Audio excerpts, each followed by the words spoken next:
Welcome to Scotty Kilmer Car Talk. I'm live. You can ask me questions. I've been fixing cars for the last 51 years. I'm here to help everybody out. Nobody sponsored me. I'll tell you the truth about cars. Remember, ask your questions on the live chat. I'll pick the best ones and answer them. Now, the other day we had a problem on Thursday that the Google Plus feed messed up and I froze. But the audio worked and the questions still worked. So if you see my picture freeze here, just ignore it. As long as you can hear me reading the questions and answering, what difference does it make? The first question is Bruce Pata. Scotty, I just went through a body of water and it looks like there's steam coming out of the radiator. The car accident seems fine, but the steam has me worried. Okay, you probably don't have to worry. Only one of two things can happen. One, you go through water. Water gets on the radiator. The radiator dissipates heat. So if you got a bunch of water on a radiator, it'll eventually steam up from the heat and then it'll eventually just evaporate off and it'll stop doing it. That's normal. That'll happen. But let's say you're up north somewhere where the water's really cold and your car was really hot. If you do go through a bunch of water, ice cold water hitting the plastic or the metal on a radiator can make old brittle ones crack and start to leak. So if you find out days later you're still getting steam, it's damaged that you want to have it pressure tested for leaks and stuff. But if it goes away, that just happens from the water getting on the radiator and then it's got to come off somehow and the hot radiator will just steam it off. Next question. Luke K says, hey, Scotty, what do you think about turbocharging my 1996 Toyota Tacoma? Okay, those are great trucks. They can last a long time. Turbocharging a car does one thing. It rams more air into the engine. So it's the same as increasing the compression ratio of your engine. Instead of making the pistons go higher and compress it more, it rams more air in at higher pressure. So it strains the engine some. Now, those are pretty good engines. The four-cylinder ones are pretty bulletproof engines. But they're only made for a certain amount of pressure. If you are going to do something on an old truck like that, feel free if you want, but just realize that you're better off beefing the engine up first, putting in stronger pistons, new head gasket, and all that stuff, and doing head work if you want it to last a long time. You get an old engine and you put a turbo on it, odds are you're going to wear that engine out a lot faster. But if you're going to rebuild it, go ahead. And if you just want to chance it and see how long it works. And then if it goes out, then you rebuild the engine. Next question.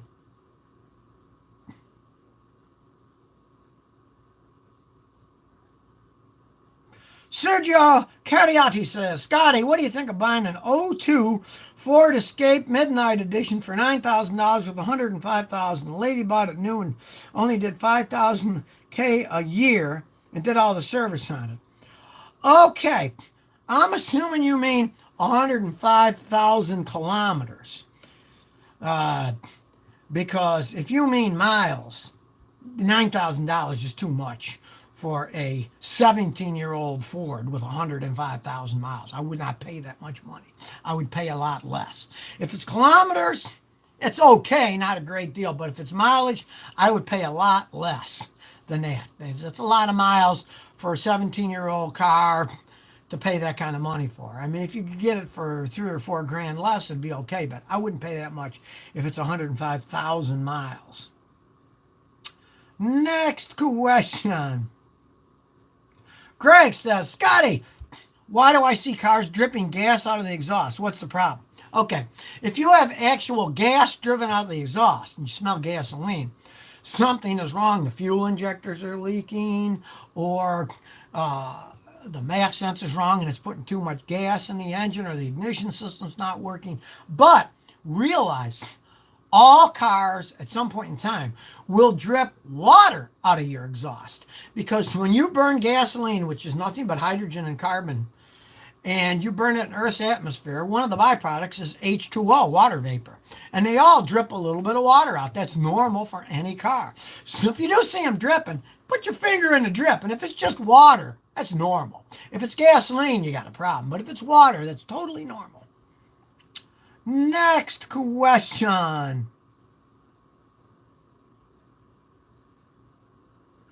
Ronnie Pagero says, I can't get my oil filter off my '06 Ford Escape Hybrid. Please help.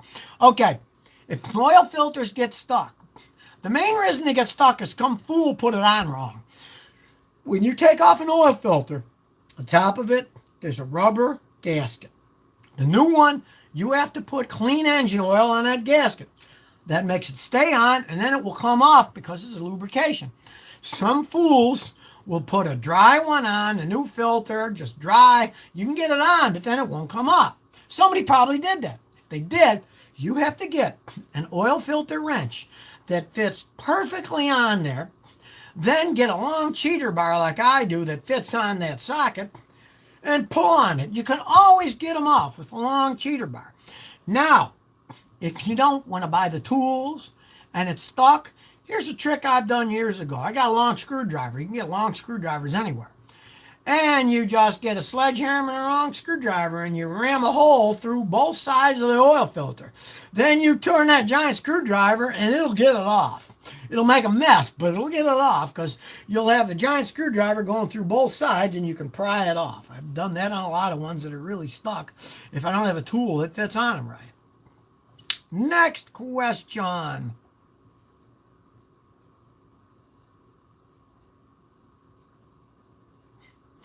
Noah Des says, the cap for my radiator will not unscrew in my '89 Mustang 4-cylinder. Please help. Okay, realize that normally on those, the regular caps, you got to push down a little and turn it at the same time.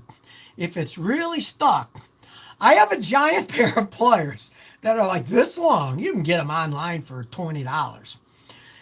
You put those giant pliers on and push with one hand the cap down, and with the giant pliers, pull it. Those caps will come off. Now, it may be a somewhat older car, but it's still got a plastic radiator on it. And if the radiator neck breaks off when you do that, that just means it's brittle and it's shot anyways. You needed to buy a new radiator. But most of the time you can push and with a giant pair of pliers turn it and get them off. I've done that many times. That's one of the main reasons I use my giant pair of pliers. Next question.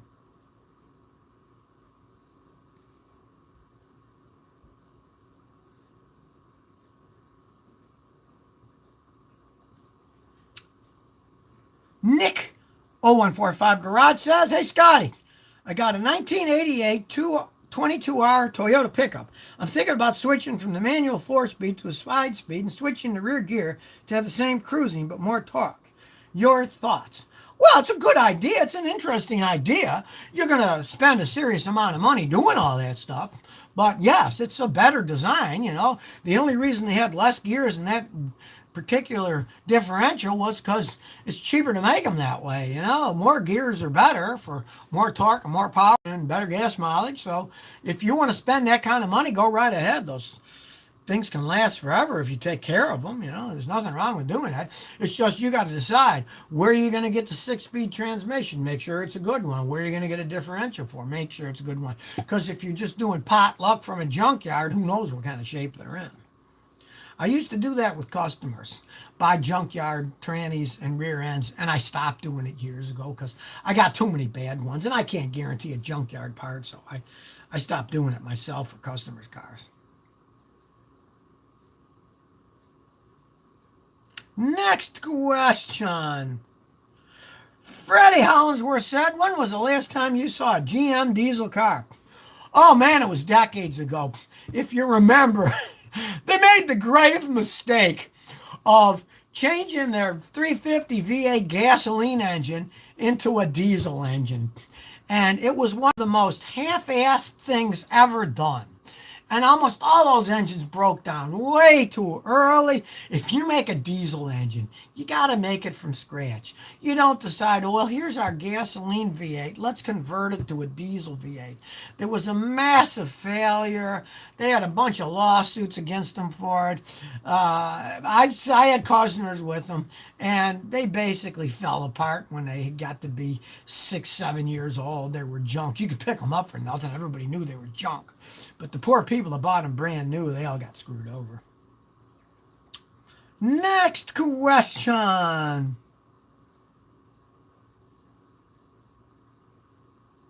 Giovanni Romano says, Scotty, is it bad when gasoline mixes with your engine oil? My Honda CRV has this issue. Thanks. Yes, it's very bad.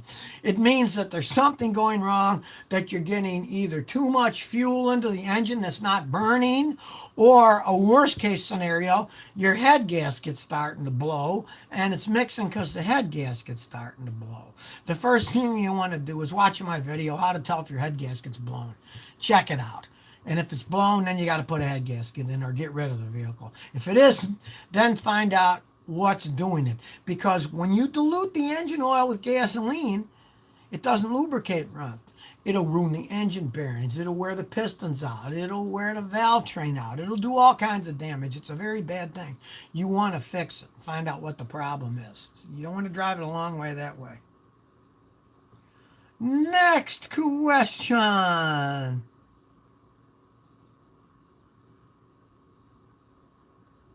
Michael Z says, Scotty, I got a 2009 F-150. Sometimes when I go to open the driver's door, it sticks and I have to relock it and unlock the door again with the key. What do you think? Okay. Since it sticks, the first thing you want to do, the easiest thing is just get yourself a can of the modern WD-40, not old stuff, but the new stuff, which is a new formulation. Spray the key and spray it in the lock hole like mad. Doesn't hurt anything. If you get any overspray, just wipe it off with a paper towel. A lot of times it's just old age and needs a little lubrication. It works fine. If that doesn't fix it, that generally means that your actual latch assembly is starting to wear out and you're probably going to have to replace it. Now, if you have a remote too and you hit the remote and it doesn't do it, then it's definitely the key assembly. But if it does it even with the remote, then yeah, you're going to need a new latch assembly because that's be wearing out on it. That's how I test them. If they have a remote key too to check it with. Next question. Ryan Rodriguez says, Scotty, what do you think of a Dodge Dart before 2.4 liter engine? I don't think hardly anything of it. Those are really Fiats. They're Fiat engines and transmissions and they're garbage. When I was a kid, they had Dodge Darts. Hey, they were cute cars. They were kind of an economy car, but you could also get them with a V8 engine. They were muscle cars. Guys love those things. But the modern ones, they're Fiats and they're terrible. Don't buy one. I had a customer who bought one. It leaked oil from the get-go. The tranny went out when he had 40,000 miles on it. Don't buy one. It's a waste of money. Has nothing to do with the old Dodge Dart whatsoever, except for the name. Next question.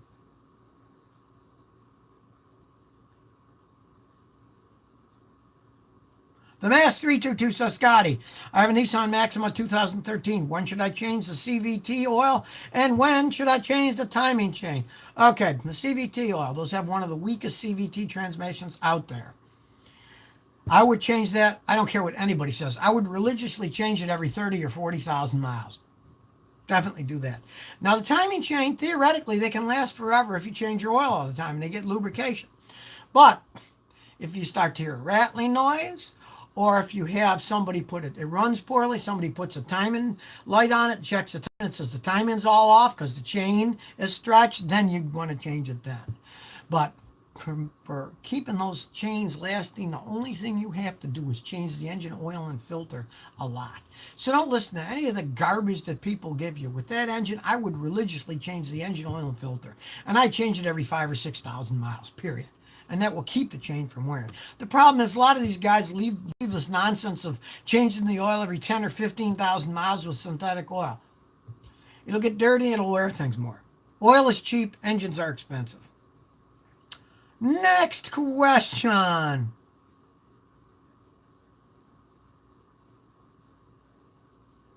Jason Wynn says, Scotty, is a 2011 automatic Corolla S any good? I'm thinking about buying with 100,000 miles for $8,000. Okay, well, you know, the truth of the matter is Toyota doesn't make transmissions as well as they used to. That's a fact. And that particular car is a 2011. I got a customer who's got one. His went out. And it cost him $5,500 just to have a used transmission put in. So I wouldn't buy that particular one. I just wouldn't. I wouldn't buy it because they had some problems with some of those automatic transmissions. So why gamble? I would get an older one or I would get a newer one. I wouldn't buy that particular year. Next question. DW says, Scotty, I got a 2013 Chevy Cruiser. There's a ticking noise coming from under the dash. Sounds like it's coming from the fuse box and my air quit working. Any suggestions? Okay. Well, first suggestion would be never buy a Chevy Cruiser, a piece of junk. But you already bought it, so you're stuck with it. Your AC stopped working, you hear a clicking noise. Pray that it's just the AC relay, the electric relay for the AC. Go get another one, put it in. Pray that fixes it. If it fixes it, great. If not, then you got a problem in the air conditioning system and the relay's clicking on and off because it knows it's going out. It could be a bad compressor. And knowing GMs, it could easily be a bad compressor. They're very expensive and they're very poorly made. But pray it's just the air conditioning relay. You can get them cheap enough, put it in and pray that fixes it. Sometimes it does. Next question. The Dave fan says, hey, Scotty, what's your opinion of the Toyota Aisin CVT transmission in the new Toyota Corolla? Okay, I was talking about the standard one earlier. Here's the thing. I am not a CVT transmission fan, but they're all starting to go that way. But the best ones in the world are the ones made by Aisin. Now, Aisin is owned, I believe, 30% by Toyota, but it's an independent company where a lot of the CVT transmissions are made by Nissan, and they sell them to all different companies, but they're Nissan-based transmissions, and they're terrible. I was talking to my transmission expert this week, and I said, what's the worst CVT transmission out there? He didn't even think. He just said, Nissan by far. I work on tons of them. They're terrible. The Toyotas? No. For CVT transmission, from what I've seen, the Aisins are the best in the world. Now, a lot of people are using them now. I saw that the big Chrysler trucks now, they switched to the Aisin transmissions.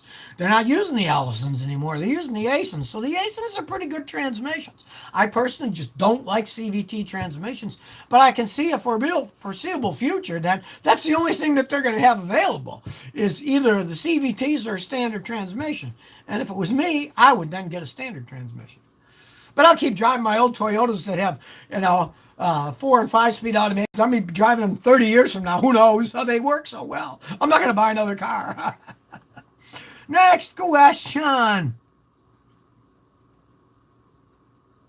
Seth Garza says, Scotty, I got an '03 Chevy Silverado. When I turn it off, it dies. I hooked up a computer and I got a camshaft sensor. Could that be the problem? And it's a new battery. Okay. Pray that it's only a bad camshaft sensor. They're easy, cheap. Change that out. Get that changed out. Because on those, and that's old enough, if the timing chain of the engine is worn, a lot of times the computer gets fooled because the camshaft has a sensor on it. But if the timing chain is worn, it fools the computer and it can give wrong data for the sensor and it can trip a code for the sensor. And I've seen many people on those engines. They'll change the sensor thinking, it's a sensor, I'll just replace that. And the code comes right back because the timing chain itself is worn and it keeps tripping that code. And that's a pretty expensive deal, putting a timing chain in. Because if you do that, you don't just put the chain. You got to put new sprockets and do everything correctly. So I'd try the sensor first and pray it's just a sensor. Sometimes it is, Next question. Blue Subaru says, good morning, Scotty. Should I get a Subaru Impreza 2005 or a Mazda Speed as a first car? Okay. Both of those manufacturers have weak automatic transmissions. That said, if you are going to get them either in a standard transmission, either the Subaru or the Mazda, I would get the Mazda with the standard transmission because the Subarus have some head gasket problems and the Mazdas don't really have head gasket problems. But if you're getting an automatic transmission, I would go Mazda versus Subaru because the Subaru automatic transmissions are worse than the Mazda ones. Next question.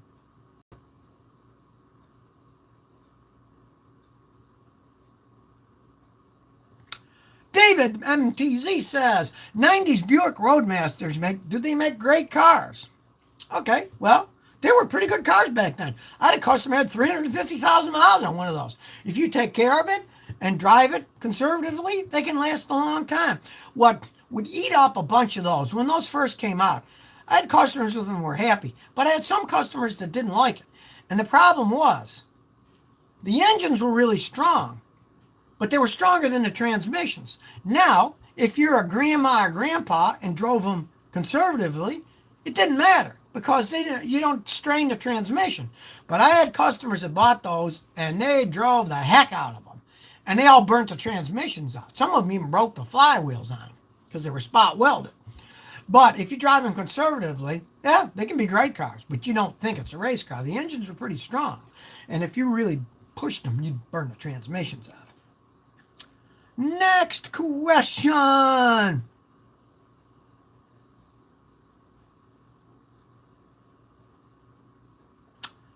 Elder Nova Lick says, Scotty, what do you think of '06 Honda Odyssey? Is it reliable or should I look for a new minivan? I would not think it was reliable unless it's really low mileage. Those years, they had a problem with the automatic transmissions. And they were so poorly made. I had a bunch of customers get free one from Honda under this secret warranty that they really didn't tell people about. But I would not advise somebody to buy one. If you want to get a van like that, I would get a Toyota Sienna van. Those things can run forever and ever and ever. And you can get used ones cheap enough. I would not get a used Honda Odyssey van. And if you own one, you own it.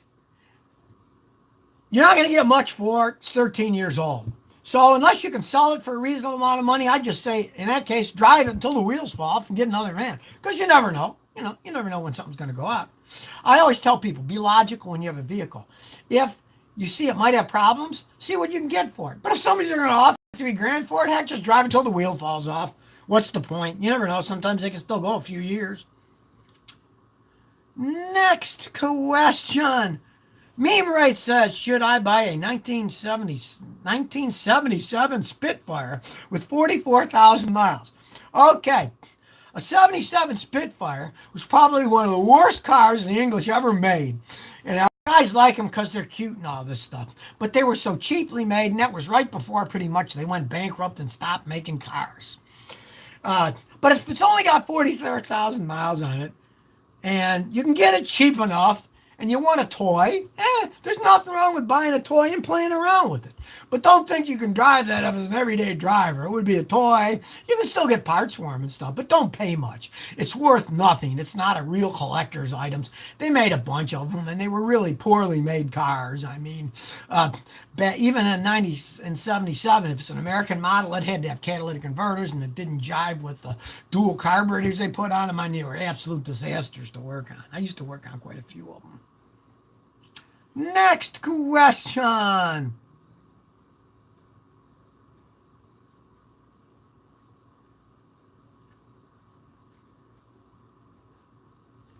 Vapor ACR62 says, Scotty, I have an '03 Chevy Tahoe Z71 with 245,000 miles. It looks like it rolled off the showroom floor and the engine going strong. Would it be worth putting a new transmission in? Well, in that case, it would. You like it? It runs fine. It looks great. Why not? But here's what you want to do. You want to put in a factory remanufactured transmission. Don't go to some clown that says, oh, I can rebuild it for $1,200 or something. Get a factory remanufactured unit. I've had customers do that, and then they get many more years out of it. But don't go to some place that says they can rebuild them. Half those guys don't know what they're doing anymore. And I've just read the other day in an automatic transmission magazine that 33% of the automatic transmissions rebuilt in the United States fail. So 1 out of every 3 that's rebuilt somewhere isn't rebuilt right. So you want a factory remanufactured one. And then it might last a lot more years. Who knows? They don't make them like they used to. And back then they were reasonably solid built. The newer ones, no. Next question. Nissan Sylvia says, Scotty got an '02 VW Mark IV TDI. When driving at 100 kilometers mile an hour, 100 kilometers per hour, but he has kmph kilometers. Okay. In third gear and 3,000 RPM, it loses throttle and won't accelerate unless I put it in fourth gear. Then it feels like the power's halves. Okay, it's not going, when you get a load on it at a certain RPM, it won't take off. Uh, it's a diesel. Odds are either you change your fuel filters. It could just be as simple as a fuel filter's clogged up. I see that all the time. Because if it's not, it generally means your injector pump is going out. They cost a fortune. But change the fuel filters on it. It's probably the fuel filters are clogged up. It's a simple thing. I see that in Volkswagens when they get old with a lot of mileage on it. Diesels have to have a certain amount of fuel coming into it. And believe it or not, diesel fuel, there is a fungus that can grow inside it and grow. So you need to change the filters and put an antifungal unit inside your tank every once in a while because fungus will grow. Gasoline is real caustic. No fungus is going to grow in gasoline. But it can grow in diesel fuel, believe it or not. It sounds crazy, but I got a lot of customers here that have diesel engines in their boats, and they know it's so humid here in Houston, and they always put the diesel antifungal additive into their tanks so they don't have a problem like that. Next question. Heath Barry says, how reliable is a Ram 3500 with a Cummins and an Aisin transmission? Okay. The engine and transmission are very reliable. I'm not a Chrysler fan, electronics, but if you notice, they don't make a Cummins engine. Cummins does. And they used to use the Allison transmissions, which are made in Indianapolis, and they were decent transmissions. But now they Aisin transmissions, which are even better made. Those are Toyota owns 30% of Aisin. Those are Japanese transmissions, and they're excellent transmissions. So I'm assuming that they were going to be real reliable. That's probably why Chrysler switched because they needed better reliability. I personally myself wouldn't buy a Chrysler product, but they don't make those engines, and they don't make those transmissions, and the people that do make very good engines and transmissions. Next question.